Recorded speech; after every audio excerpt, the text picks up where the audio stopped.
As we enter the study unit on training administration, we come to the first of several topics, and that is training policy. It's very important for trainers to have guidelines, to have sort of a wraparound set of parameters that helps them to know within what bounds they have to work.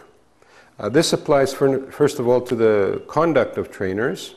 This could be as simple as a dress code, where we have some indication of should you look sort of African in the training room, or would you need to have a tie and a jacket in the training room. These are policies that may be there, not decided by each trainer at each event, but as a general wraparound policy for training.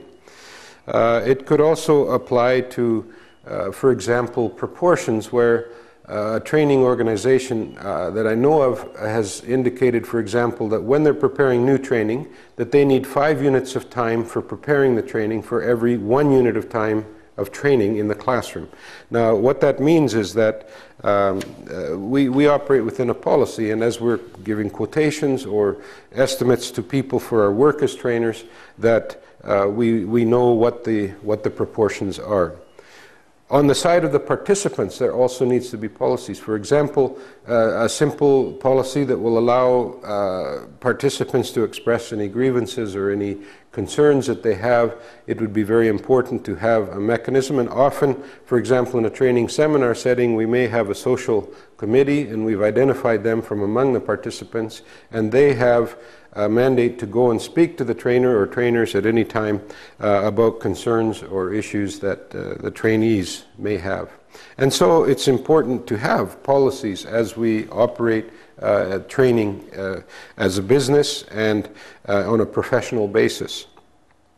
Training admin may also involve issues that concern finance. For example, it might be a policy that says we're not going to distribute the training manuals to people who've not paid yet.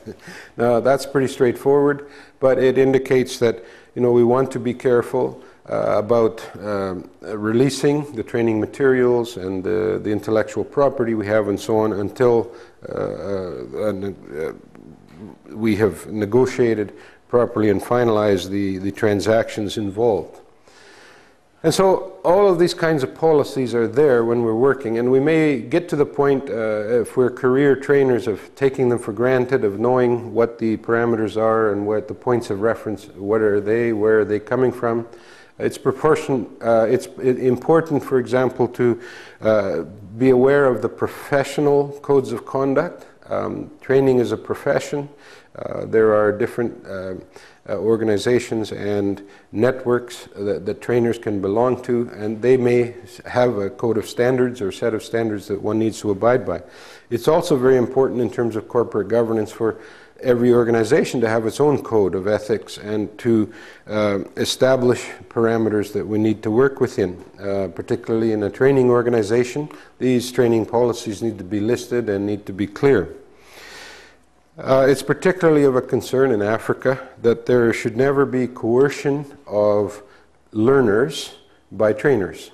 And we're aware of some of the malpractice that can happen and does happen, not only in Africa, but in particular in a continent where many of the trainers will find will be men and many of the learners will be women, as we bring women up into the workplace and as gender issues are taken more seriously.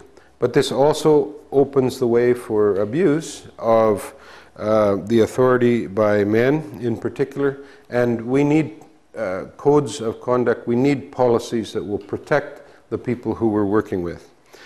And so that's another example, and this is the kind of policy that we'll look into. What are the parameters, what are the guidelines that are there for training?